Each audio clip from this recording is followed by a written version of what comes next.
Good afternoon, everybody. Uneducated Economist here. You know, everybody has to deal with the economy differently. If you're an 18-year-old kid who's just getting started, or if you're an 80-year-old retired individual who is trying to figure out how it is that they are going to live out the rest of their lives, these are two very different scenarios that are going to have to interact in the same economy. And the way you look at the economy is going to be very different from one another, no matter what it is, and the strategies you take on. I mean, take, for example, the de-dollarization. I mean, if you are taking on strategies right now for your investments to believe that the dollar is going to fail as a world reserve currency, and you are now actively taking steps to get out of the dollar so that you'll be prepared for whenever it happens, how far out is that?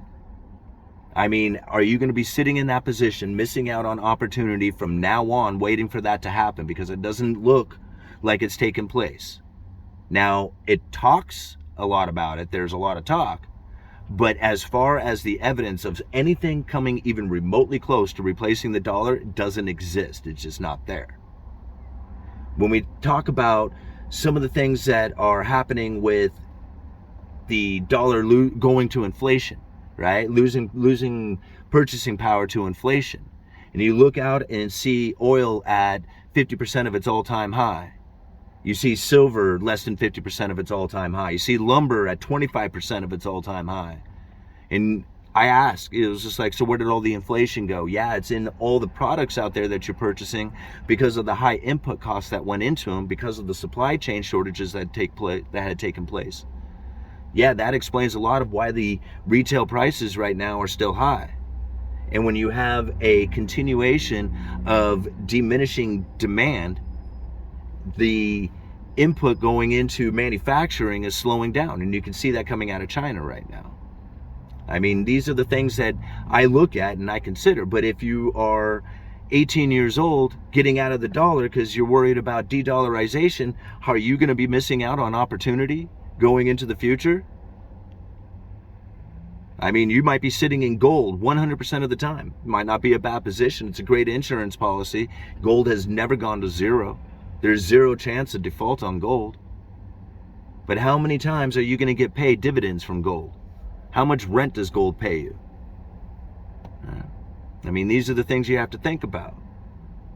When it comes to the housing market, you know, a lot of people say, man, there should be equality out there, right? There should be equal opportunity to get houses. Well, they give you opportunity to get houses, but what they don't give you the opportunity is to have a big inventory of houses that provide the opportunity for people to get into it. And it's not a they doing it, right? I mean, it just happens to be the economic conditions in which that we are in.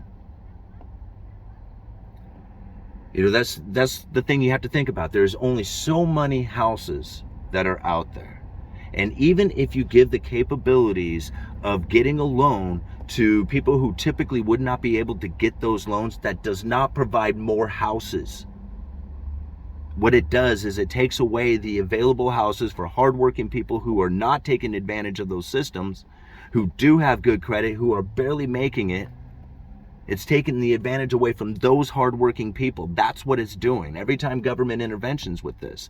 And what they are doing is they are trying to deal with an economic force that is impacting them in a way that they don't know how to deal with. Like, they're trying, they look at the problems. Oh man, all these people, they don't have any opportunity. We'll give them opportunity, right?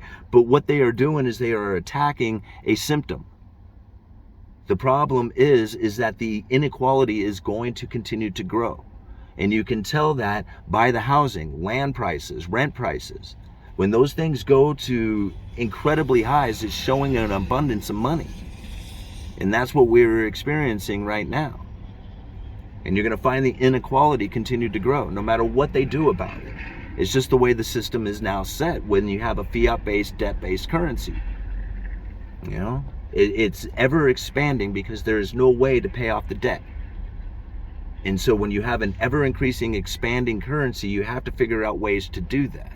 You have to figure out clever ways to be able to print up a lot of money all of a sudden in order to recapitalize everything, to be able to bring liquidity back to the markets again. This is really where the problems are now starting to present themselves in a way that it's very difficult to try and position yourselves. It's like, man, what do I do? Do I continue to go with the idea that there's going to be a complete failure of the dollar? The dollar is going to zero. There's zero, zero purchasing power, and I need to be in gold and those kind of assets, Bitcoin kind of thing? Or is it that we think, no, maybe there is a way that the Federal Reserve is going to continue on with the money printing scheme and to get the markets to be rejuvenized again? This is the things that we really have to consider when you're thinking about what it is that you position yourself. Like, it's okay to be in precious metals. It's okay to be in cryptocurrencies. It's okay to be in stocks if you know what it is that you're doing, right? But what it is very dangerous is to think the dollar is going to fail, right? By just simply saying it, like, just look at all the BRICS nations or something. Yeah, just look at the BRICS nations. They're not exactly somebody stepping up to say, hey, here's a currency that can totally replace the dollar, and here's the safe and liquid asset to go with it, the U.S. Treasuries. Is there any other nation that's providing that for us? No. So how do you position yourself from here? That's the things you really have to question. It's not easy thinking like this is the way it should be and trying to figure out what it is that needs to be done to be in a way that it should be. Like, a lot of people look at it, this is the way it should be. This is the way the politicians should be. This is the way the economy should be. It's the way the banking should be. But that's not the way it is. You don't look at the way things should be. You look at the reality for what it is and what it is that you should be doing inside of that reality. That's what it comes down to. I mean, yeah, the dollar is going to fail at some point. I mean, I am not trying to argue that. All fiat currencies will come to an end, but you're going to see the evidence of it start to rise. And when it does, you're going to see the dollar strengthen.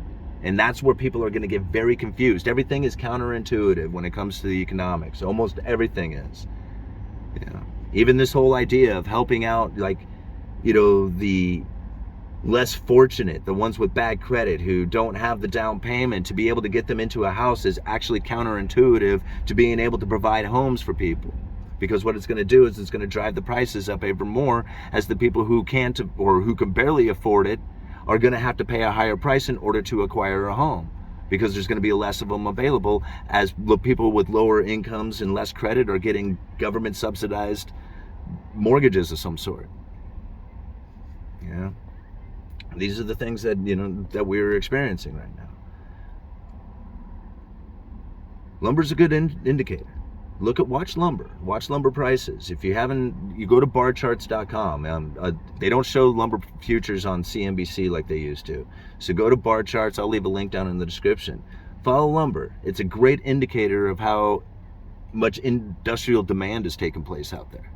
I mean, not just housing, but just in industry in general. There's a lot of demand for wood that's just outside of housing. Anyway, all right, I'm done rambling on. I got to go back and work. Uneducated Economist, you let me know.